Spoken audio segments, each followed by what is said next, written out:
Hi there, I'm Yanko from TOEFL. Today in the tip number 2, we will talk about pacing yourself on the TOEFL reading section. The most common problem in the TOEFL reading section is pacing yourself against the clock. So how to prevent potential problems with time on the TOEFL reading section?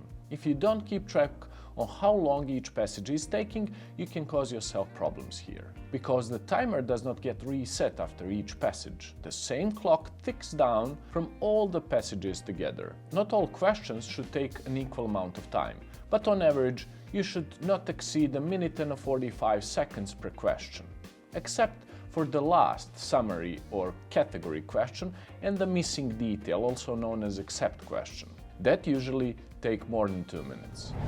When answering the questions, you don't have to follow a numerical order. And that being said, you can go back to any question at any given point in test while you are in the reading section. And this is great because it gives you an opportunity to check your answers at the very end, if you have time left. It is important to be aware on how much time is passing, but I do not recommend looking at the clock constantly. Check it fairly regularly, but not for every question.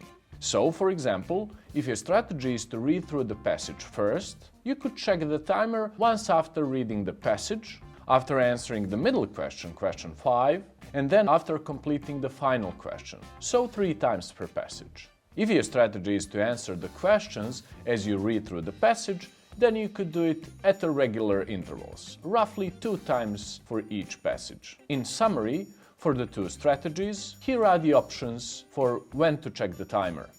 If reading the passage first, after reading the passage, that shouldn't take more than 6 to 7 minutes.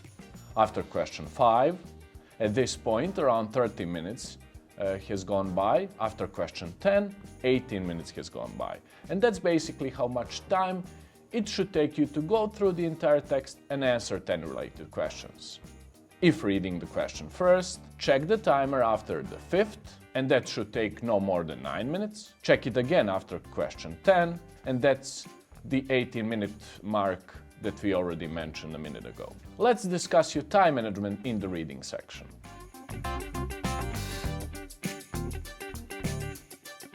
Perhaps the biggest problem that you are going to face in the reading section is the limited time. It's important to stay focused while reading the passage and answering the questions. But if you notice that you are going too slowly and that you need to speed up, there are a couple of things you can do. You can answer all remaining vocab questions, unlike some other advanced tests like GRE or GMAT, which require a synonym by the definition. TOEFL is more oriented to context-related synonyms. However, in case of a hurry, you can rely on your vocabulary knowledge without checking the context. But that should be your last resort. The extenuating circumstance when it comes to the TOEFL vocabulary questions is that vocabulary questions can be answered without any context. That is exactly why I recommended answering these questions first.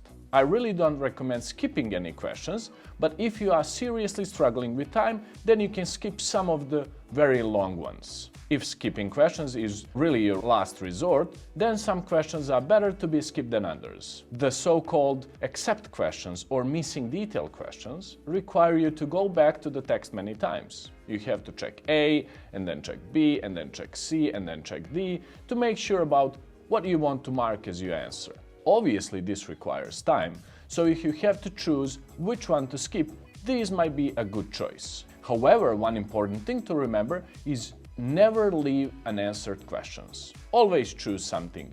Make a guess, even if it is a completely random one. There are no negative points of any kind, so you should always mark an option. Remember, you always have a 25% chance of getting it right. If you eliminate one answer, you increase your odds to 33.33%. If you eliminate 2 questions, then it's a coin flipping probability.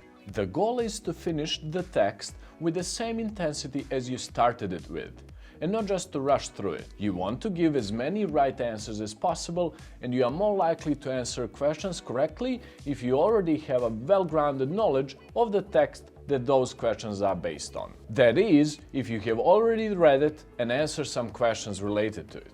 This is why, if you realize you have to choose between finishing the second passage or jumping to the third one, I would recommend finish the second one first, because you have already spent a certain amount of time getting familiar with it. And that means you are more likely to give the right answers instead of trying to answer questions from the third passage, which you might not have the time to read and understand as thoroughly.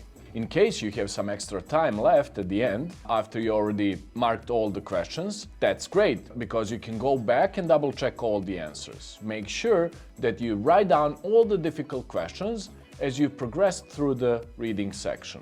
And use the review button at the top of the screen to access all the questions in numerical order. Clicking on the right number, the test will teleport you directly to the particular question.